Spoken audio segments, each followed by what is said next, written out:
All right. I think we can get started as we have a lot to cover for this exciting conversation today. So good afternoon and good morning to those of you that are on the other side of the pond. We thank you for joining our webinar today, where we will discuss a race against time, CSRD compliance countdown. Quite dramatic title. We'll see if we're being too dramatic about this or not. But we have a fantastic panel of speakers joining our conversation today. Brian, Roxana, and Simon, thank you for joining. I will allow them to introduce themselves in a minute. Before kicking off the conversation, a couple of housekeeping information from me. I'm Donato Calace, the Senior Vice President of Innovation Accounts at Dataman, and I'll be the moderator for this conversation today. So what are we going to cover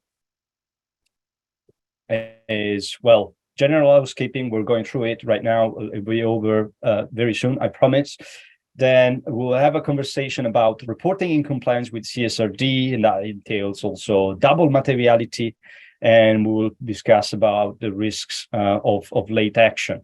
This webinar today will focus mostly and primarily on how to get ready and hear tips and tricks from our wonderful speakers.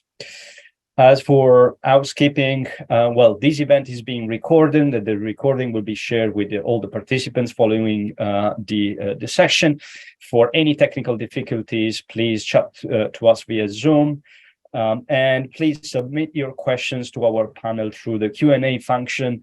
I'll make sure that there is a bit of time at the end of the webinar to pose your questions to our speakers today.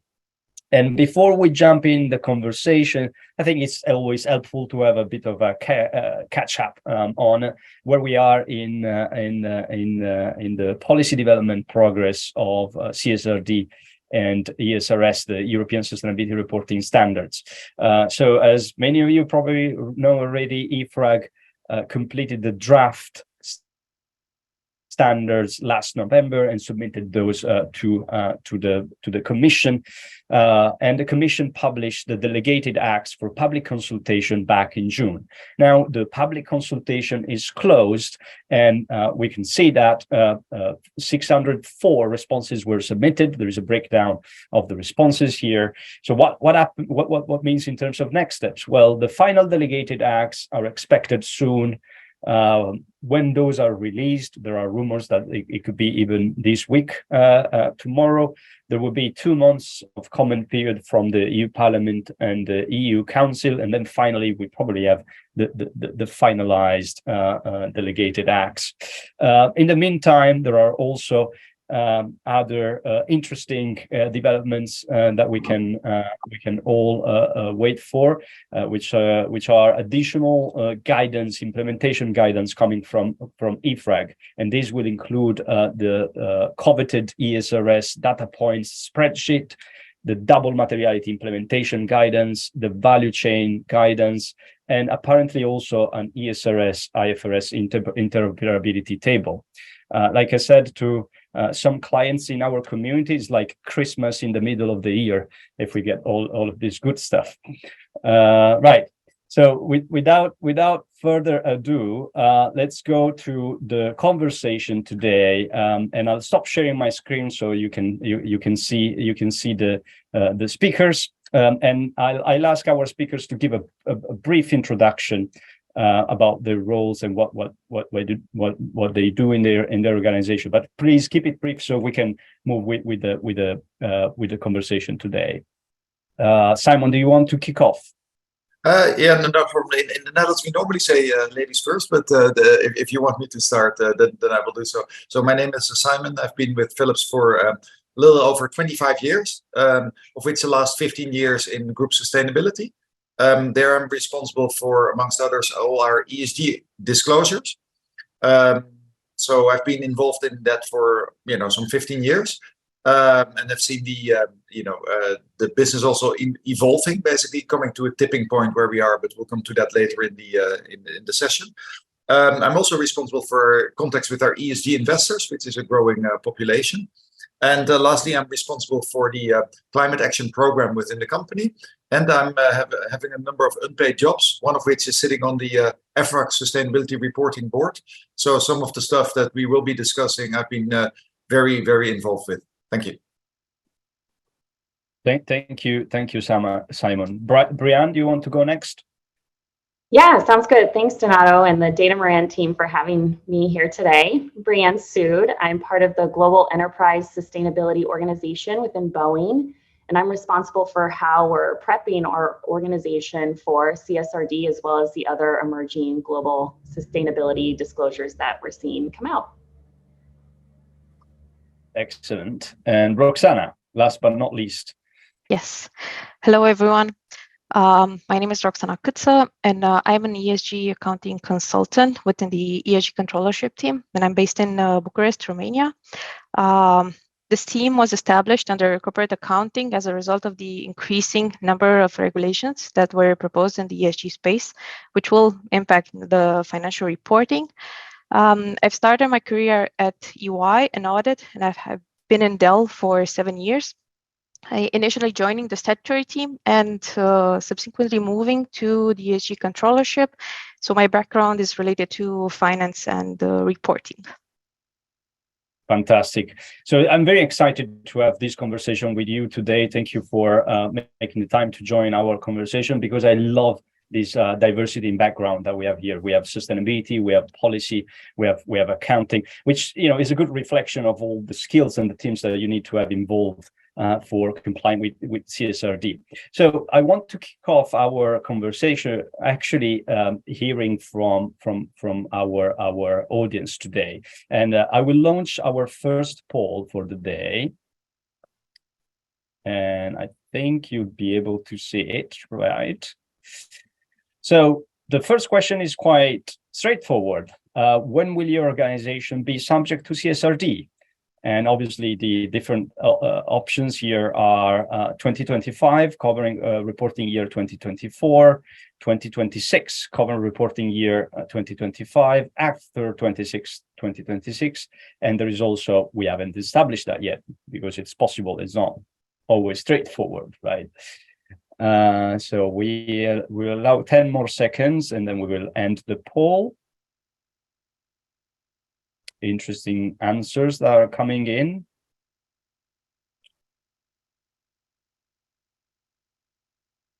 I'd say we can end the poll now and share the results. Okay, so I think our speakers can see the results as well. So we have obviously the vast majority of our audience today is impacted in the really coming years, with a good 36% already starting next year to collect the data to publish the report in 2025. And then the next third of responses follow suits with 2025 for the report to be published in 2026. So this means that the conversation for our audience is very timely today. And as I said, today the conversation is not much about what is required by CSRD as much as how to get ready. And so I would like to get started with a very straightforward question there. So reporting in compliance with CSRD, everybody is talking about it like something that is scary, a big monster. Is it really difficult? How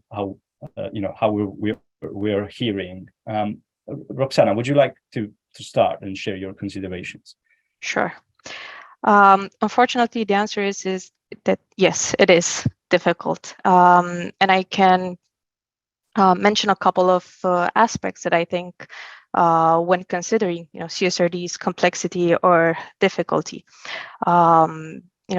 Some of these could be the high volume of data that is required to be analyzed from a double materiality perspective and subsequently disclose, the prescriptive nature of the requirements, the value chain implication, And I guess one of the last points that I could think of is the introduction of audits for these requirements, which will be developing in the following years, from the limited assurance audit in the first years to reasonable assurance. I guess coming back to the first point I mentioned, data required in the standards. So there are approximately 85 disclosure requirements and over 1,100 data points that have to be considered, analyzed, documented, stored, which brings into question data management and governance. Data that would need to be audit ready, so quality and traceability of the information should be considered, establishing controls over processes, which is a lot to tackle for any company.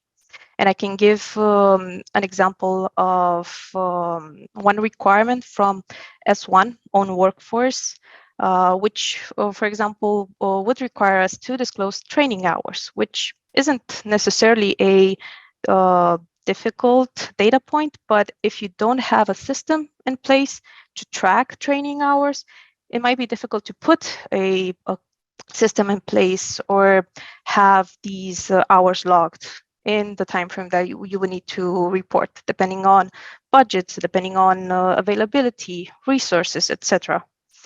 Another complexity that I mentioned, concept of value chain. So coming from a financial background, I'm most familiar and comfortable with financial reporting and its concepts. So while financial reporting is focused on our own operations, sustainability reporting requires we consider the full value chain. So the full range of activities and the resources related to a company's business model includes everything from cradle to grave. So product conception, development, transport, sale, delivery, consumption, and the life. So for me, and I believe for many others that will tackle CSRD, this is something new and complex to consider. And I guess I can give even here an example of the workers in the value chain. So we have relationship with our vendors, but we would need to rely on the data from them and present this data in our reports and have it assured. So it brings a lot of complexity into reporting. So complexity and granularity of level of information that wasn't there before, the necessity of having system in place, that what is making it difficult. But if we wanted to have like a bit of a more practical idea, and I'd like to hear from Brian and Simon as well, if you have anything to add here. What do you think are the biggest hurdles and challenges that you're facing now that you're getting ready for CSRD? Maybe Brian first? Yeah, sure. I would say the biggest hurdle that we're facing is, how does this interplay with other emerging regulations that we're seeing? Because we are a very global company. And so, how do they interplay? What needs to be disclosed where? To all of Roxana's points, the data itself, and how do you keep all that straight for which disclosure, I would say is our biggest hurdle. Simon, to you. Thank you. Now, I agree with everything that both Roxanne and Brian said, but to answer the question, where does it need to be disclosed? It's in the management report. So it's really at the center of everything that we disclose. And just, shedding a little bit of light on this from our experience. I told you earlier that I've been in ESG reporting for 15 years. We have had an integrated report for 15 years. We've got 11 years of reasonable assurance on all the data that we have in our annual report. So all the ESG disclosures already have reasonable assurance. So we did go through that journey already a long time ago. And what we did in 2022 is that we, with the knowledge that we had at that time and the availability of the Datamoran tool that we had in 2022, we did do the double materiality analysis, and we also published this in our annual report. So if there are readers that are interested in it, go to the Philips annual report and search for the materiality assessment, then you will see a two-step approach, basically. And by the way, I've not been paid by Donato to say this, that is quite obvious. But what is good there, and we did that, because I'm sitting on the sustainability reporting board of EFRAC. I know what is coming, and of course I want our company to continue to be a leader in ESG, basically. And so we did the double materiality assessment in 2022 with the knowledge that we had, and we came to the conclusion that a number of topics are material to Philips, being climate, and at that time it was still mandatory to all. That is probably going to change, but there was a lot of, how would I say, complaints about this not being mandatory anymore by a number of NGOs and other investors and all kind of others. So we'll see what the Commission will decide. But what is so climate was mandatory, or not was mandatory, but at that time, but also material to Philips, and I think to almost all large companies. I mean, at Dell, at Boeing, I think also climate is pretty material to the airline company. Then the circular economy was also material to Philips, and I think to both of the other companies as well.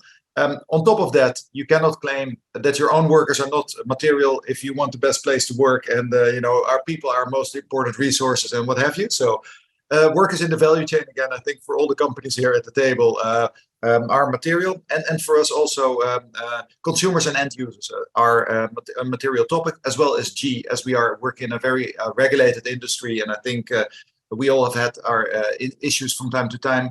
So we've got 6 standards that are material. We had a gap analysis performed by one of the big 4 accounting firms, and I'm not going to disclose which one, but not our auditor. And the gap analysis is something that most companies go through. We came to the conclusion together with the auditor, or the advisor, the big 4 advisor, that we've got 950 data points to report on. That's also something that Roxana said. There are about 11. So don't get carried away by 85 disclosure requirements because you think, well, if that is it, and I divide it by the number of standards and then simplify it a little bit. That is not the case. So we've got the report of 950 data points. With 15 years of experience and reasonable assurance on the whole lot, we came to the conclusion that we are compliant with 30% of those requirements, 3-0, and we report an enormous amount of KPIs already today. We are partially compliant with 19% and 51% not compliant. Now, so in itself, that reinforces what Roxana said, what Brianne said, there's a lot of work to be done. But just jumping to conclusions there would be a little bit short-sighted. And what you really need to do is, what are those gaps now? Because it could well be that you need to publish a policy and you've got an internal policy, but you never published it. And then at the moment you do that, you tick it off. But some policies may be a little bit more controversial or at least sensitive and need to go through the whole route that you need to pursue in your company. But, and that is maybe also one of the recommendations, the moment you come to the conclusion that you miss a metric, basically, then you need to start getting a little bit concerned, because that metric may be one that you need to collect data on as of Jan 1st, 2024. For example, on carbon emissions, and the bigger companies all have got their tools in place and registered this as of the 1st of January 24. But there are many maybe even listed companies, but especially the not listed companies that are in scope of the CSRD that don't have those tools yet. So they need to select a tool, implement the tool, start measuring, be audit proof, and do all of that. Maybe in, it's now July already, so that it means, if you're optimistic, in 18 months, and that is almost mission impossible. So that enforces basically the title of the webinar that we're running, Donato. So I'm fully with you. There's a lot to be done in a very short period of time, and the listed companies especially. And then Boeing may be a little bit more lucky that it's not listed in the not listed in Europe like we are. But we need to be ready in 5 months from now, and that is a massive effort. And I'm responsible for the implementation at Philips. And I've got more than 60 people working on this, not full time, but just covering the breadth of the topic: legal, fiscal, accounting, all kind of other people, HR, people in sustainability. It's really an army of people. That's great. Thank you for sharing all of that, Simon. And there are some elements we'll go back to, like the double materiality assessment. But I think probably already scared a lot our audience. Like we said, it's difficult. We said there's a lot of work to do. We said that it's best if you start early, and it's already starting to be late. So we established that. It's difficult, it's challenging, great. So let's move a bit towards like, okay, now that we established that, how do we tackle this? Like, what are the key steps and the resources that you found most helpful in preparing? And Simon, you already touched upon it a bit in your answer. So I'll ask Brianne to share a bit about this. Yeah, so the first step that we took, when this regulation was on our horizon, was making sure that we had a good governance structure in place for this regulatory requirement. So we have a chief sustainability officer at Boeing that oversees not only our sustainability organization, but also our global sustainability council. And that's comprised of global leaders across the business units and functions. And then this council then oversees some sub-councils with focuses on policy, sustainable aviation fuels, finance, customers, sustainable operations, future technology. And we do have a sub-council that's called the Finance and Governance Sub-Council, and that's made up of audit, compliance, finance, basically everyone that Simon mentioned, all the functions that are involved with this. And that sub-council is actually responsible then for preparing for CSRD. And so I lead that team. And again, it's a very cross-functional approach in terms of how, in the first step, right, was establishing that governance structure, making sure that we had the right functions involved to tackle this. From the requirement perspective, obviously we'll get into it, but the double materiality, especially now since it's the basis for the rest of the regulation. Resources that we've used, obviously Data Moran, webinars, industry, peer conversations have been very helpful in making sure that we have the right approach because this is so new. Fantastic. Roxana, anything that you would add in terms of, the key steps and what's helpful to get ready? Well, I guess one key step that we took even from the get-go was understanding scope and understanding impact from my side. So we did a scoping assessment. So we spent quite some time educating ourselves on what is included in the directive, gathering data, understanding the complex organizational structure to be able to perform this assessment. We had a lot of conversations with legal counsel, both internal and external, and also external consultants to ensure that our understanding is in line with what the directive put forward, because there were a lot of gray areas in CSRD. That makes perfect sense. And Brianne, I'll go back to something you said. I like a lot how you said, well, we started looking at this challenge from a governance perspective, and that ties nicely into the next poll that I want to launch for our audience. So we'll launch it now. It's coming up. Yes. So this poll is: who is leading the implementation of CSRD in your organization? We have the ESG sustainability function, which seems to be the usual suspect here, obviously. But as you shared today, is actually really a cross-departmental challenge and effort that is needed. So actually, we're seeing that who is leading on the implementation is actually changing. We have legal departments, finance departments, in some cases even external advisors and consultants, as you said, at least to start with, right? To get familiar with the requirements and their impacts. So I see that the answers are coming in, and I'll allow for 5 more seconds.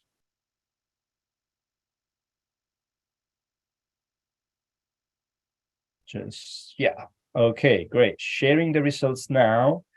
And I think the speakers can see them too. So who is leading the implementation of CSRD in your organization? Well, a good 68%, so the vast majority is the ESG sustainability function.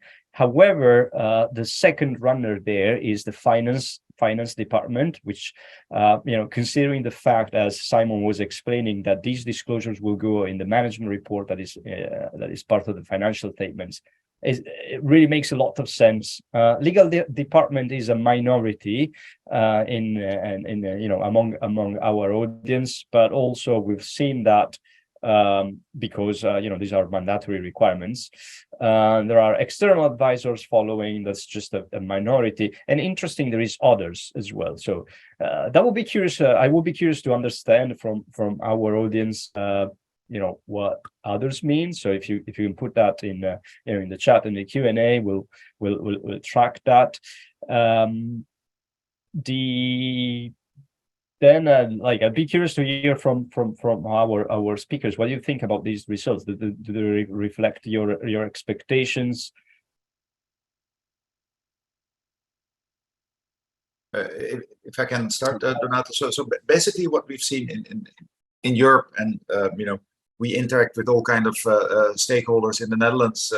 We've got the Dutch Accounting Standards Board, the standard setter, where we have interactions. We've got platforms of companies, basically, and you see, in many cases, you see two flavors, basically. Those companies that are more advanced on sustainability and have been working on this for a larger period of time or longer period of time already have an integrated report. That in many of those cases, the sustainability team is leading the efforts, like we do in Philips. I'm responsible for the implementation of the CSRD. But companies where this is a little bit newer, you see that group control is stepping in, because they say, we're used to getting assurance on financial statements, so we'll help you with getting the same on, HR data, on, all kind of other topics, circular economy, if that is applicable to you, or if biodiversity is a material topic. So they step in from that competence. And there's no right or wrong solution, really. But what Brienne said, which is really important, is that you've got the right governance in place. And I think this, as they say in German, this should be a Chefsache. So it should be at the board, really. Because also in the end, for those in the call that are not familiar with all of this, basically, at least in the Netherlands, this is a board liability, and not being compliant with the CSRD is a criminal offense, basically, and none of us wants our board to be subject to a criminal offense. So the stakes are pretty high. Just to reiterate the importance of all of this, there was also in the chat a question on, what do we do if I cannot report on anything? Well, then you're really in deep water, and I would better, all the alarm bells should go off at that stage. But being, taking it a little bit lighter, and for example, on the E1 climate standard, and if you're not able to report yet on all the disclosure requirements, you can say that you don't have the data, and by that token, you're not compliant. You just say that, you don't have the data. And I think that focuses really, or reinforces the objective is also transparency.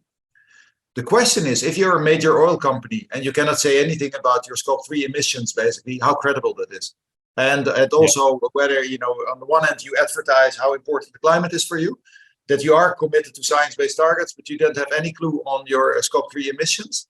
I think that will not enhance your credibility, really. So that is, I think, what the transparency brings. And, I'm sometimes a little bit of an activist, and I think that is one of the better things of the CSRD, that it brings a lot of transparency also to those companies that are tilting towards greenwashing.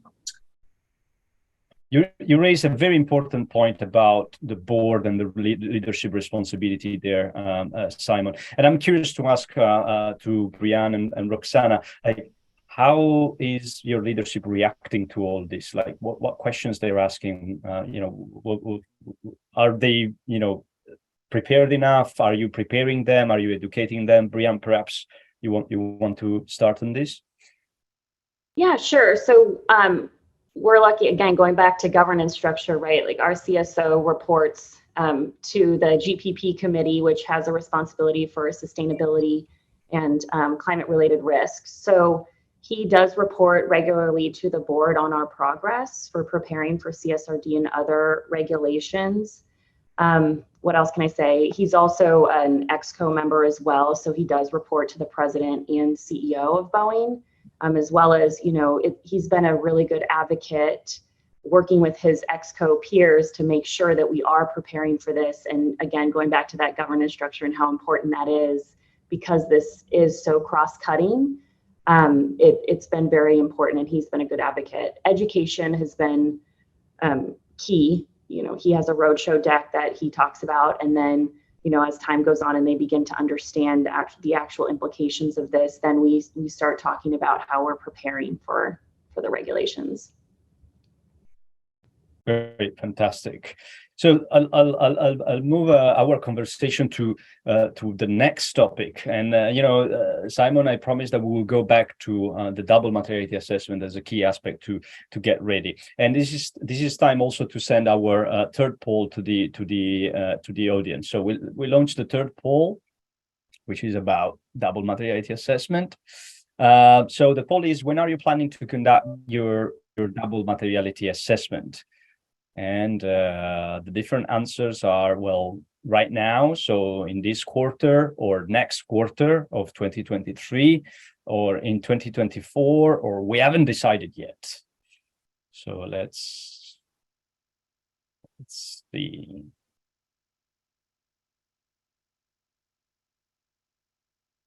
Let's allow for a few more seconds. Answers are coming in.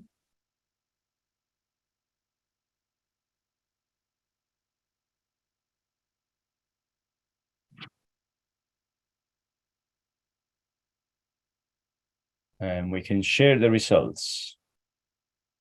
So, okay, that's interesting. There is a large chunk of our audience, 34%, that hasn't decided yet. And I think this is a reflection of the fact that we don't know exactly how the details of the double materiality assessment are. Like, well, as we said at the beginning, the implementation guidance is still pending, and there. However, a good 25% is planning to do it in this quarter, and almost 20% next quarter, and then the remaining 2024. So this seems anyway to be quite hot topic.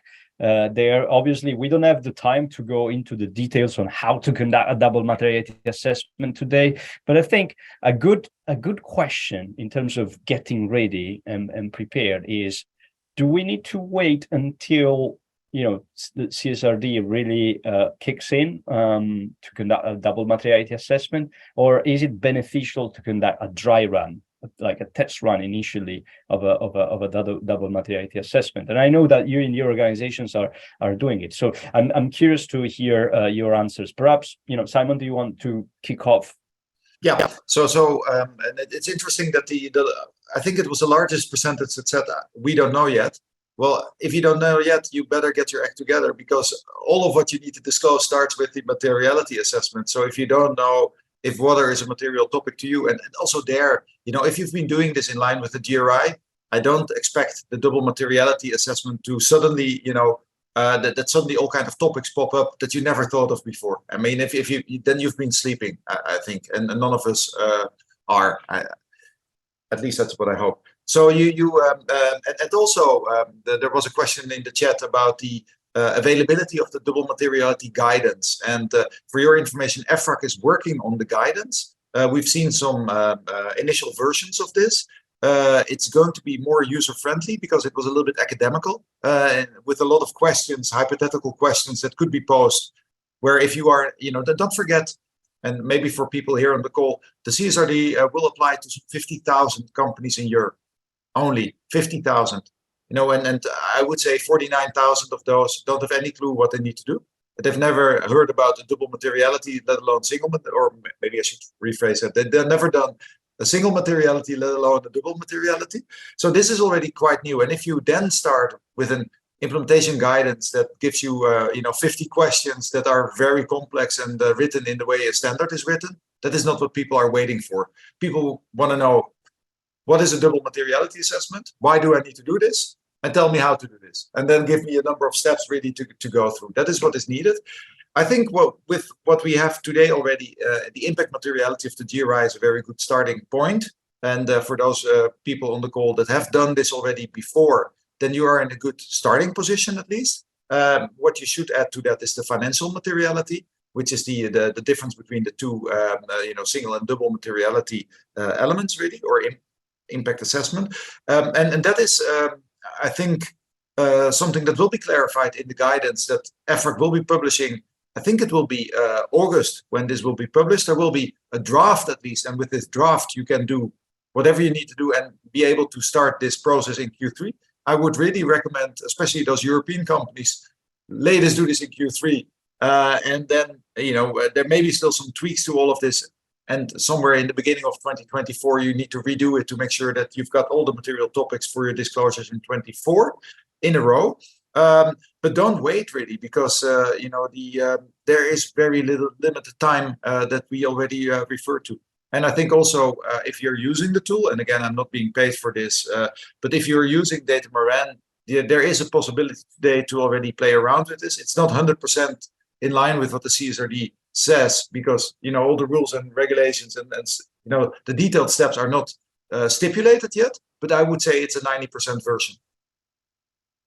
Thank you, Simon. Well, as you said, compliance is a moving target, and like everybody else, we're striving to get there. Roxana, I saw that you were nodding while Simon was talking. So, do you agree with this vision? Like, it's better to start early on this. What would you like to share with our audience? Absolutely. There's a lot to do in a very short time span. I mean, if we think about those companies that have to prepare or impact it from the first year, in those 18 months, it's a lot to consider. Even Philip's mentioned that they have only a percentage covered after 15 years of history in ESG reporting. So it's a lot to do in a very short time frame. So the answer is yes, we need to start now. So this high turnaround to produce the report and potential lack of time, the risk be at least a bit diminished. So I think in every webinar that I've seen in the past year where this question arises, the answer was the time to start is now. So the sooner the better. Great, fantastic. And I'm keeping an eye on the time as we plan 45 minutes for this webinar. I want to make sure that we have a bit of time for the Q&A that we're getting, and as a reassurance to our audience, if we don't manage to answer all your questions, and it probably won't be possible, we'll answer those questions like via email, if that's okay.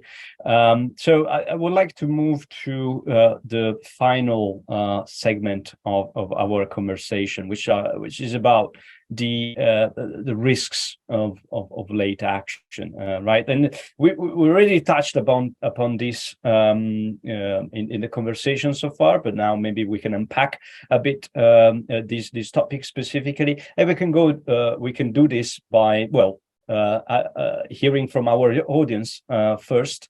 So let's launch our next poll. And let's see what they think.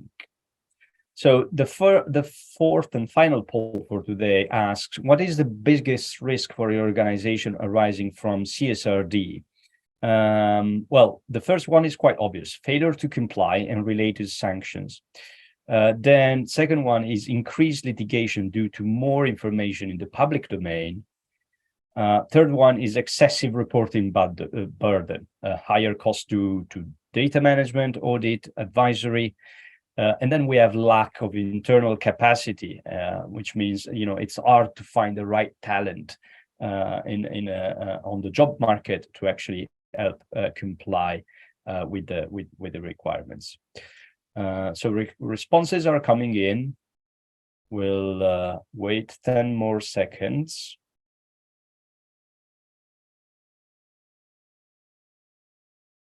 And then we'll hear our speaker's reaction to the results. So here are the results. What is the biggest risk for your organization arising from CSRD? Well, we have only 20% is actually concerned with the sanctions and failure to comply.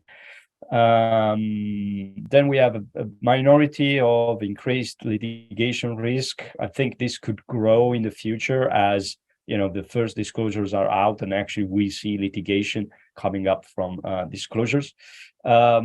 Similar to failure to comply and related sanctions, we have lack of internal capacity, so hard to find the right talent. But a staggering 55% is really, really concerned with the excessive reporting burden. And I would say there, well, materiality, the double materiality assessment is really the key to make sure that the reporting burden is proportionate to your organization. But I would like to hear from our speakers. Does these results surprise you? Like, do you think the same? Do you feel the share? Do you share the same feeling as our audience? Brianne, perhaps do you want to share your views? I believe that we're pretty aligned with what we saw, especially around the audit piece. And this sort of information, hasn't really been audited before. And so we are tied at the hip with our internal audit partners, and they're actually helping draft our materiality approach so that, as we're developing our double materiality assessment, the approach that we're taking is actually auditable at the level that we'll need it to be. Yes, audit seems to be like the biggest opponent in this my best friend. Yep. Maybe then that could be a good hint for an upcoming webinar.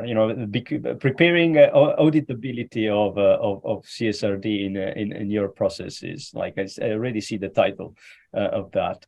Roxana or Simon, anything to add on the results? Were those surprising for you? No, I don't think so. I mean, we share some of the concerns. The aspect of resources came a lot during conversation regarding CSRD internally. There's, given the significance of work, the volume of data required, we always ask ourselves, do we have enough resources to do this? We are reliant on all the other teams to help us within the organization. It's so cross-functional. So sometimes the subject matter experts or the team may have competing priorities than complying with CSRD. They have their own daily tasks, and they also have to help us prepare for this. So it's a balancing act a bit between within the company to prepare. Maybe I can chip in, giving a little bit of a different perspective. So with regard to this is a lot of work. We all recognize that even if you've got only climate and your own workers to report on, you already are talking about 600 data points, I think. So that this is a lot of work. But what I also would like to try to bring to the audience, putting my EFRAG Sustainability Reporting Board cap on, and basically say, don't consider this as a compliance exercise. See it as an opportunity to differentiate yourself from the competition, because what the European Union is trying to do, they try to tackle a number of pressing societal issues, and the way to do this that has been decided is that to do that via a reporting angle. We have got a climate crisis, whether we like it or not. There are a number of other issues: growing inequality, biodiversity loss, and all kind of others. And through transparency that we're bringing through the CSRD and the ESRSs, we will be able to influence the strategy of companies, but you can also be a leader and see how you can differentiate yourself from your peers by, selecting those topics that are material and impactful for you, and where you think you can differentiate yourself as Boeing compared to your competition, as Dell compared to your competition, and really be the best in that specific area, and thereby use this hyper transparency that the ESRSs are going to bring. Make sure that your customers see that Dell is the preferred choice when it comes to whatever, laptop servers and what have you. And we try to do the same when it comes to medical equipment and others. And we see our industry changing, where ESG criteria are becoming a more and more important buying criterion in tenders, public tenders, and there we can differentiate ourselves and see this as an opportunity. So, try to frame it in that way, see where you want to differentiate yourself, and try to be the best in that specific topic that you need to disclose on in the ESRS. Thank you, Simon. And we're very short on time, so I'll pick up only one question from our audience, and that question is about the leadership expectations and also concerns around this. So we discussed about the risks that are perceived among our audience, but also you confirm that those are the same. Based on your experience, is your leadership, like the board, the street, concerned with the same? So we're talking about the excessive reporting burden, or do they have other concerns in relation to CSRD? If I can speak up, so our leadership in Philips is all in, and they are supporting all the efforts. They made the budget available, etc. We report on a quarterly basis to the board of management, so that's all good. Unless there's an issue, then we need to immediately, call out for help. So that is all good.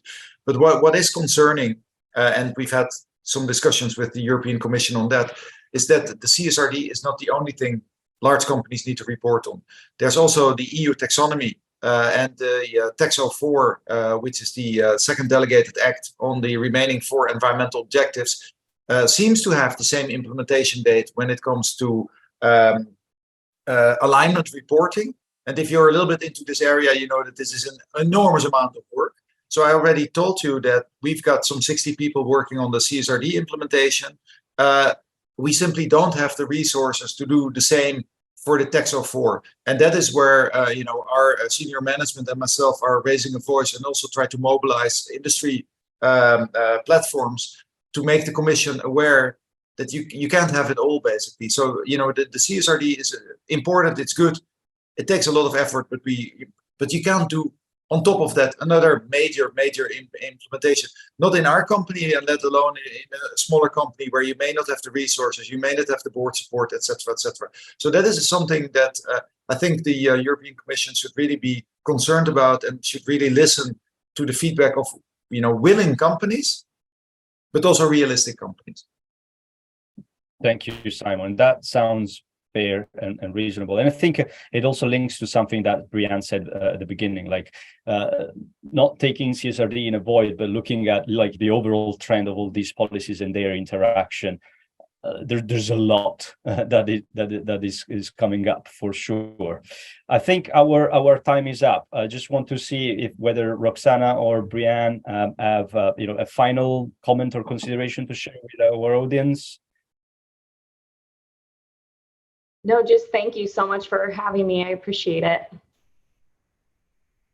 Same here. Thank you very much for having me. I'm sure everybody is uploading their virtual and real ends, as we see here in Zoom. So thank you everybody for joining the conversation today. The recording will be shared, and we'll also send the responses to the question that we were unable to answer live during the conversation. Thank you again for joining, and see you next time. Thank you. Thank you.